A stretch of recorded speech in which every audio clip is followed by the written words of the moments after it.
Estamos aquí en nuestra sección Desde el Aula con Héctor Yampayas, para hablar de este tema. A ver, Héctor, lo primero que dije a la entrada del programa es que México es un estado laico. ¿Qué significa esto? Es decir, ¿cuáles son las implicaciones de esta que es una definición además expresa en nuestra Constitución política? Claro, hay una reforma muy importante, justo como lo menciona el artículo 40, donde se imprime ya la palabra que el Estado se configura como un Estado laico. Y pues eso quiere decir, en términos lisos y llanos, que tiene que tener una separación de la Iglesia, y no únicamente de la Iglesia católica, sino respecto de todas las demás iglesias. Que ese es un dato que a veces se nos olvida en México, claro, ¿no? Claro, es decir, que no es la Iglesia, sino que hay una multiplicidad de religiones, algunas de ellas organizadas en una enorme diversidad de iglesias. Exacto, y también el principio de no discriminación y de neutralidad respecto de todas las iglesias. A ver, explícanos qué son el uno y el otro. Claro, el primero, el de no discriminación, es que el Estado mexicano no puede ni preferir a una ni sobajar a otra, ni privilegiar. Exacto.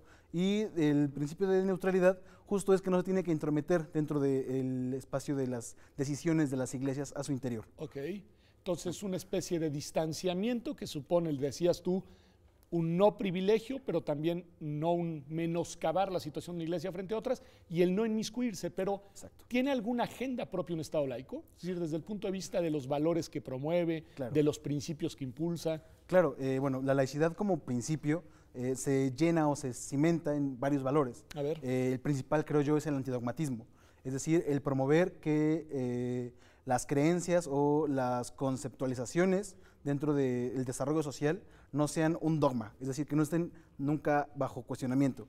Un Estado laico se supone debe estar proponiendo y propugnando porque las verdades siempre están cuestionándose, y por tener un desarrollo paulatino, no basados en creencias sin fundamentos. O sea, la idea de que no hay una verdad con mayúscula, dicen algunos, sino que todas las verdades son relativas. Pero eso no es fácil de aceptar para una persona que profesa una religión. Claro, claro, es muy difícil porque justo las religiones o la fe se basa justo en eso, ¿no? En creer más allá de la razón o de las evidencias. Y creo que el Estado laico también tiene que aceptar que eso es válido. Dentro de una sociedad plural, pues las personas tienen derecho a creer o no en una iglesia o en una religión, o pues sí, tener una creencia que quizá no tenga un sustento racional, pero que están en su derecho de tenerlo. Y eso también lo tiene que salvaguardar un Estado laico. A ver, y me has dicho, no discriminación, no privilegio a una religión sobre las demás, pluralidad y reconocimiento de la diversidad religiosa del país, y todo eso configura la idea de un Estado laico que es promotor, además, decías, de valores propios. Sí. Bueno, en esta configuración, que es la nuestra, ¿qué significado tiene la visita del máximo jerarca de la Iglesia Católica en los próximos días? Claro, pues es algo complicado, porque además de que el Papa, pues como lo menciona usted, es el sumo pontífice de la Iglesia Católica, también es jefe de un Estado. Derivado de los tratados de Letrán del 29, pues el Estado Vaticano es un Estado independiente, con soberanía, e incluso tiene posibilidad de tener relaciones diplomáticas con los Estados.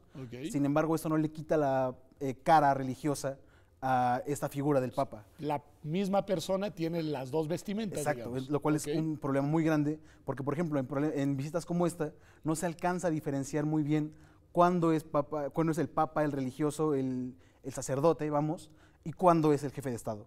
Entonces la diferencia la complejidad en esta visita creo que es el actuar de las autoridades con respecto a la visita del Papa. O sea, tú dices, él llega con las dos vestimentas y se va a comportar de la misma manera, y no va a ser fácil que haga él un deslinde de cuándo es jefe de Estado y cuándo es sumo pontífice. Pero las autoridades mexicanas, ¿sí nos decías? Sí. Y a ver, más o menos, ¿cómo le hacen? Claro, ¿Cómo deben hacerle? Pues es difícil, porque también las autoridades mexicanas tampoco son entes ajenos a la humanidad, ¿no? O sea, son personas de carne y hueso que quizá también tengan creencias y quizá también tienen derechos a poder profesarlas. Sin embargo, hay que diferenciar el momento en que las hacen y el cómo las hacen.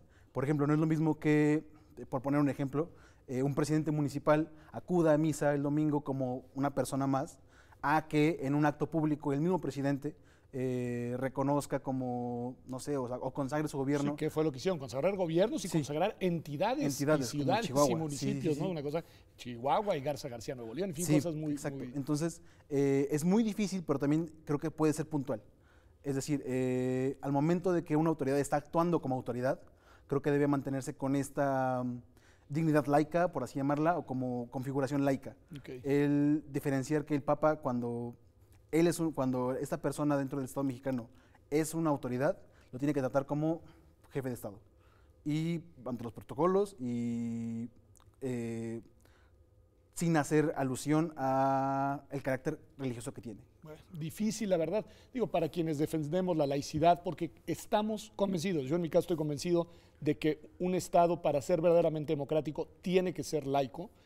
Pues nos preocupa la dimensión ineludiblemente política de esta visita. Claro. Y eso es lo que te quiero preguntar. Más allá de lo que hagan las autoridades, Héctor, ¿en dónde se ve, en qué espacios, en qué temáticas, la dimensión política de este viaje del señor Francisco a México? Pues es muy complicado, porque justo como lo menciona usted, pues para que un Estado sea verdaderamente democrático tiene que ser laico. Y el ser laico tiene que también entender que la agenda de la Iglesia no tiene que que combinarse con la agenda política. Y muchas veces eso no alcanza a definirse bien, o cuesta mucho trabajo, sobre todo por el desarrollo cultural de países como México, que culturalmente tienen una identidad religiosa que se combina con la cultural. Entonces, el poder secularizar ese tipo de cosas es bastante complicado, no imposible, esperemos.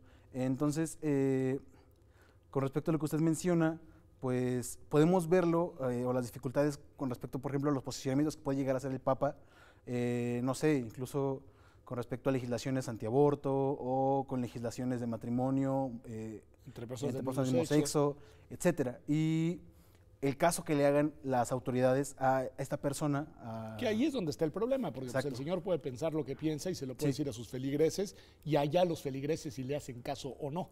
Pero el problema está en la dimensión, digamos, de la apropiación de ese discurso por parte de las autoridades, que a mí lo que me preocupa es que los veo todos listos para tomarse la foto, Héctor. Sí, eso es pues preocupante, claro, porque justo no se está tomando esta diferenciación. Me gustó eso de dignidad laica. Entre el Papa como entidad religiosa y el Papa como jefe de Estado. Y se usa más políticamente justo como el Papa Francisco y no Jorge Mario Bergoglio, el jerarca del Estado del Vaticano. Entonces, el usar esto políticamente, claro que tiene, pues como tal, un uso, y lo preocupante es que se le haga caso a ese uso, o que tenga como realmente respuesta dentro de las cámaras de diputados de los estados, o de los posicionamientos o decisiones políticas, o de las políticas públicas que definan alguna cuestión dentro de los estados o incluso a nivel federal. Pues totalmente de acuerdo, Héctor. Creo que ahí están los ejes sobre los que deberemos poner nuestra atención a lo largo de estos días.